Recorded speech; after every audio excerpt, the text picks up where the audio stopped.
Greetings. Tokunbo Adelekan here again with pages and paragraphs.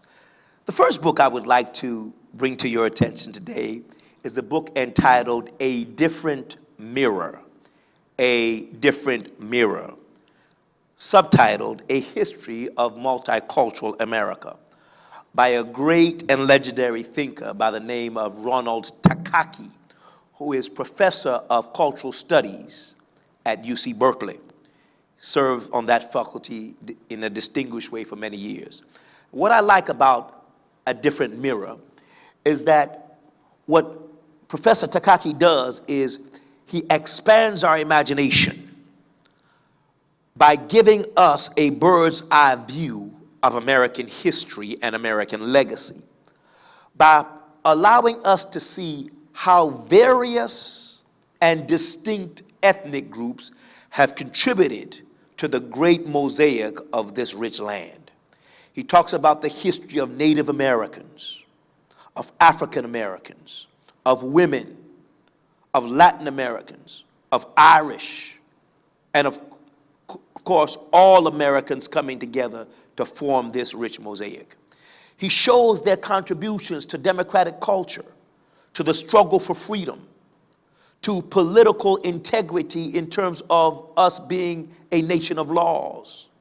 He shows their commitment to equality, and he shows that the American history of democracy cannot be traced simply to Europe, but is a rich, as I said earlier, mosaic of different peoples that have struggled for freedom through suffering, but have all made a great contribution to who this nation is and to what this nation has become.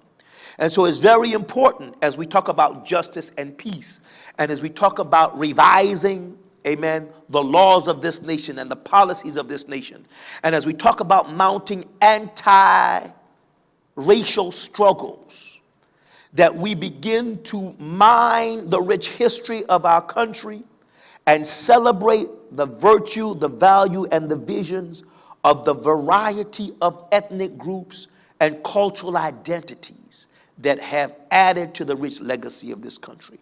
A Different Mirror by Professor Ronald Takaki. The next book I want to lift up is by my teacher, Gloria Wade Gales. This book is called Pushed Back to Strength. Pushed Back to Strength, a black woman's journey home. Dr. Wade Gales taught English literature at Spelman University. What we loved about her classes, Spelman College, we loved about her classes is her classes were so well attended by brothers from Morehouse and by students from Morris Brown and Clark University. To enter her class was to enter a world of ideas. It was to enter a theater of values, because she taught us the power of love. She taught us how to love ourselves as young African-American people that were struggling with personal issues, cultural issues, and political issues. And this woman would open up texts of Toni Morrison, open up texts of Langston Hughes, walk us through the rich history of African-American literature, American literature, and European literature, and show us the rich humanistic legacy that we had before us. But in this book, Pushed Back to Strength, she talks about a time in her youth where, as she lived in the segregated South, in the crucible of race, while she encountered white supremacy and she saw the public display of cruel white people. And she talked about how she would go home to her grandmother and ask, why are they so mean to us? And her grandmother would say that when they're mean to you, and I'm paraphrasing, during the week, you would go to church and sing. You would go to church and serve. You would go to church and pray. You would go to church and praise. You would go to church and hear preaching. And so what white supremacy did was push us back to strength. And when we came back to our own, when we came back to God, when we came back to the holy ground of the black church, we would find the spirit of renewal and regeneration and reinvigoration to go back and address the world. And I thank God for the Gloria Wade Gales. I thank God that she brought her talents to lift up young African-American minds. And I want to say to you, beloved, that even in this day of fascism in America, even in this day where people are openly attacking black lives and black beauty and black dignity, I've come back to say that there's hope alive, because they are simply pushing us back to our families and pushing us back to our history and pushing us back to our churches and pushing us back to our spirituality, and they're pushing us back to our God. And so I challenge you today to go back and find the Gloria Wade Gales of your life. Those teachers, those mentors, those deacons, those trustees, those grandmothers, those grandfathers, those parents, those people, those coaches that taught you how to affirm yourself and love yourself in spite of the attacks to your dignity and humanity.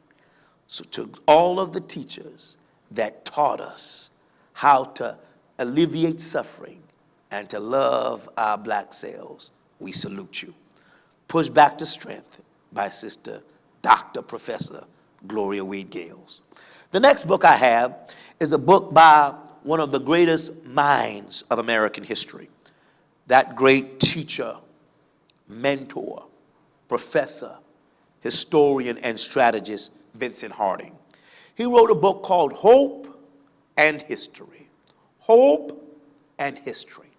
And by that, he's trying to signify that at the end of the day, it's not the vote, as important as it is. It's not economic liberation. It's not education that have lifted and loved black people, that has lifted and loved suffering peoples. It is hope.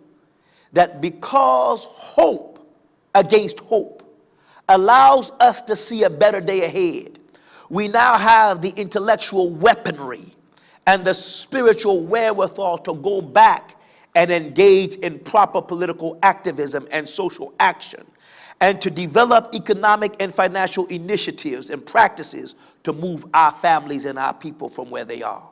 It is the hope of God. It is the work of the Spirit. It is the faith of the fathers that lifted us, that allowed us to overcome slavery and Jim Crow and Jane Crow. And it's the hope that allowed us to strategize. It is the hope in our songs. It was the hope in the marches. It was the hope in the boycotts that lifted talented people from Louisiana to Alabama, that lifted great souls from Mississippi to Texas, that taught us to say we ain't gonna let nobody turn us around. And so this book is Hope and History, why we must share the story of the movement.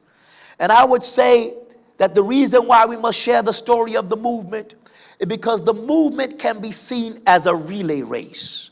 There's the generation of the John Jasper, the generation of the Harriet Tubman, the generation of the David Walker, the generation of the Booker T. Washington and Ida B. Wells Barnett, and the Niagara movement with W.B. Du Bois. Then there's the generation of the Marcus Garvey. Then there's the generation of the Adam Clayton Powell Sr. and the Mordecai Johnson and the Benjamin Elijah Mays and the Howard Thurman. And then there's the generation, beloved, of the Toni Morrisons and the Maya Angelou's, beloved.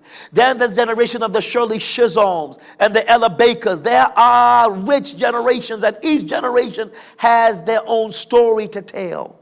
And we thank God for all of these rich people that have taught us. And now it's time for the Black Lives Matter movement. And each generation must share their stories. We must share their stories with those that have come before and share the stories with those that have come after, because no generation has a monopoly on truth.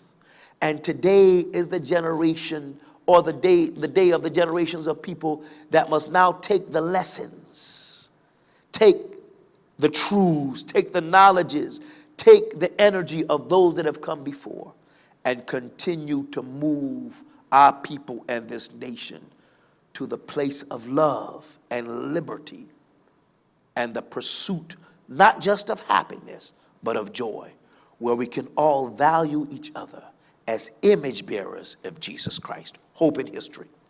Finally, during this segment, I want to lift up another book by my teacher, Henry Louis Gates Jr. What I want to celebrate about Henry Louis Gates Jr. and other teachers of mine, Gloria Wade Gales and Toni Morrison and Ann Watts and Morehouse, is the ways in which they celebrated and they continue to celebrate the diversity of African American culture. What I like about them is that they taught us, again, the plurality and even the multicultural aspects within African American people. That there's no African American that is the same with another African American. When we look, if you will, at the rich array of talent, that there's no musical genius that is like the other. That there's no writing genius that is like the other. That in writing you have a Toni Morrison and you have a Maya Angelou. In the arts you have Oprah Winfrey and you have Whoopi Goldberg. In politics, praise God, you have Valerie Jarrett and you have a rich array. Kamala Harris, you have a rich array of talent in all of these areas. And so we need to celebrate the rich diversity of knowing how to be black. We cannot allow people, and living black, we cannot allow people to say, well, African American women only have this role in society. A young black man only have this role. That when it comes to military prowess, we are there. When it comes to writing, we're there. When it comes to education, we're there. When it comes to TV, we're there. Baseball and golf. That we can celebrate the rich diversity of being black as a black Brit, as a genius from Kenya, Patrice Lumumba, as a political hero like Nelson Mandela. And what I like about Henry Louis Gates, I want to lift up his book called 13 Ways of Looking at a Black Man, that even each person can be seen in different ways. And so I want to lift up people like Malcolm X, lift up Louis Farrakhan, lift up LeBron James, lift up Athel Gibson, lift up Serena Williams, lift up Michelle Obama, lift up Ann Watts, lift up Gloria Wade Gales, lift up Brenda Thomas, lift up Prathia Hallwin, lift up Jackie Grant, lift up Katie Cannon, lift up Claudette Copeland, lift up Vashti McKenzie. That we need to keep on lifting up the fact that there's no limit to how we can express ourselves as brilliant, God-ordained, God-called, image-bearing African Americans, that all of us have a role to play. And if there's one thing my teachers have taught me, it means that we need to hook up with genius. We need to be counterintuitive, as Henry Louis Gates would say. That you become great not because you're great in and of yourself and you hook up with people that have inferior talent or people that only clap for you. But you become great because counterintuitively you can celebrate greatness wherever you find it, and you hook up with other people in the university of culture by saying that, yes, I can see greatness in somebody else, and so I want to shape my mind. And other people through exchange and stimulation show you how to unleash your greatness. Michael Jordan did not become great in basketball simply because he put other people down. He became great because he respected the rich legacy of those around him, and he decided to develop himself, not over against them all the time, not by putting them down, but in competition with them, friendly competition. And that's what we need to do. We do not need to be ashamed of being with other geniuses. That if somebody has a talent, we need to recognize it, get close to it, not confiscate it, not hide it, not talk about it, not tear it down, but say that's a brother right there, and that's a sister, that's a child that has unique gifts of talent and creativity. I close by lifting up Othello. Remember that Othello was in love. This is Shakespeare now. Othello, the greatest Othello ever played, was by a great genius by the name of Paul Robeson. I believe, if you will, if you would have asked me. And Othello was in love with Desdemona, and there was Iago there. And Iago could not appreciate somebody else's love and somebody else's greatness. And he began to sow seeds of destruction in that relationship, envy. And he turned Othello against Othello. And Othello became Othello's worst enemy simply because an enemy of Othello planted seeds of destruction. So I want to say to my brothers and my sisters, locally and globally, beware of the spirit of Othello that will come and infiltrate the communities of love, that will come in and be envious of this great march towards liberty, this great crusade of righteousness. Enemies from the outside that will infiltrate what God has ordained and call us to turn against each other. I declare by the prophetic spirit in me that that will not happen for this generation, that we will put up angels at our tent doors, and we will refuse to allow a spirit of divisiveness, of dereliction, of degradation, and of destruction to penetrate the ranks of what God is calling us to do for the generations to come.